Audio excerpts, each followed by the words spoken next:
Close to nature is close to your world. Myron Homes, Cherubic Farms at Chevilla, 7799949104. Assembly ఎన్నికలు సమీపిస్తున్న వేళ తెలంగాణలో రాజకీయం వేడెక్కుతోంది. ఉచిత విద్యుత్పై పీసీసీ చీఫ్ రేవంత్ రెడ్డి చేసిన వ్యాఖ్యలు అధికార ప్రతిపక్షాల మధ్య అగ్గిరాజేశాయి. ఈ క్రమంలో కాంగ్రెస్ ను ఉచిత విద్యుత్ విషయంలో దోషిగా నిలబెట్టే ప్రయత్నం చేసింది బీఆర్ఎస్. ఇక అధికార పార్టీ నేతల విమర్శలను అంతే ధీటుగా హస్తం నాయకులు తిప్పికొడుతున్నారు.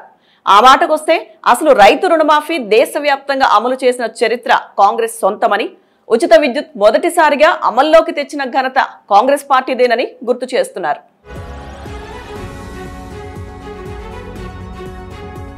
ఈ క్రమంలో రైతుల పట్ల కాంగ్రెస్ కు ఏ పార్టీ ప్రేమ ఉందో తాజా ఉదంతంలో తెలుస్తోందని, అసలైన రైతు పక్షపాతి సీఎం కేసీఆర్ఏనని గులాబీ నేతలు కాంగ్రెస్ పార్టీని ఇరుకున పెట్టే ప్రయత్నం చేస్తున్నారు.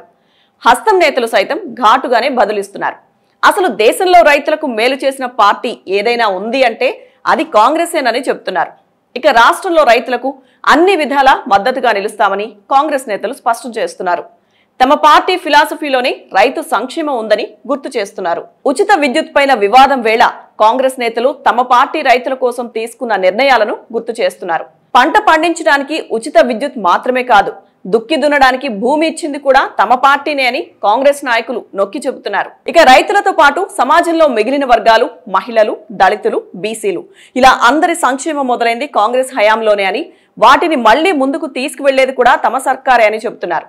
ఆయా వర్గాల కోసం కాంగ్రెస్ అమలు చేసిన పథకాలనే కాపీ కొడుతూ బీఆర్ఎస్ నేతలు ప్రచారం చేసుకుంటున్నారని హస్తం నేతలు విరుచుకుపడుతున్నారు. మహిళలు, దళితులు, విద్యార్థుల సంక్షేమానికి కాంగ్రెస్ తీసుకొచ్చిన పథకాలే ఇప్పటికీ అమలవుతున్నాయని ఆ పార్టీ నేతలు చెబుతున్నారు. ఆరోగ్యశ్రీతో పేదలకు కార్పొరేట్ వైద్యం అందించడం తమ పార్టీ విధానమని, విద్యార్థులకు నిబద్ధతతో ఫీజు రియంబర్స్మెంట్ అందిస్తామని వాగ్దానం చేస్తున్నారు.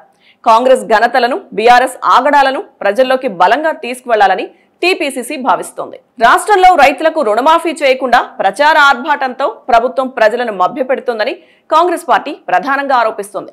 ఇక వరంగల్లో రాహుల్ గాంధీ ప్రకటించిన రైతు డిక్లరేషన్ కు కాంగ్రెస్ కట్టుబడి ఉందని చెబుతున్నారు. రైతులకు 24 గంటల ఉచిత విద్యుత్ ఎక్కడ అమలవుతుందో అధికార పార్టీ నేతలు చూపించాలని డిమాండ్ చేస్తున్నారు. నాడు ఉమ్మడి ఏపీలో సీఎంగా ప్రమాణం చేసిన వైఎస్ఆర్ ఉచిత విద్యుత్ పైన తొలి సంతకం చేసిన విషయాన్ని తెలంగాణ కాంగ్రెస్ నేతలు గుర్తు చేస్తున్నారు. ఇక ప్రత్యేక రాష్ట్రం ఏర్పాటై 10 ఏళ్లు కావస్తున్నా రైతులకు ఇచ్చిన ఏ ఒక్క వాగ్దానాన్ని కేసీఆర్ సర్కార్ అమలు చేయలేదని హస్తం నేతలు విమర్శిస్తున్నారు. అప్పుడు, ఇప్పుడు, ఎప్పుడైనా రైతులకు అండగా నిలిచేది కాంగ్రెస్ పార్టీనే అని, మరోసారి రైతుల అజెండాతోనే అసెంబ్లీ ఎన్నికల బరిలోకి దిగాలని పీసీసీ యోచిస్తోంది.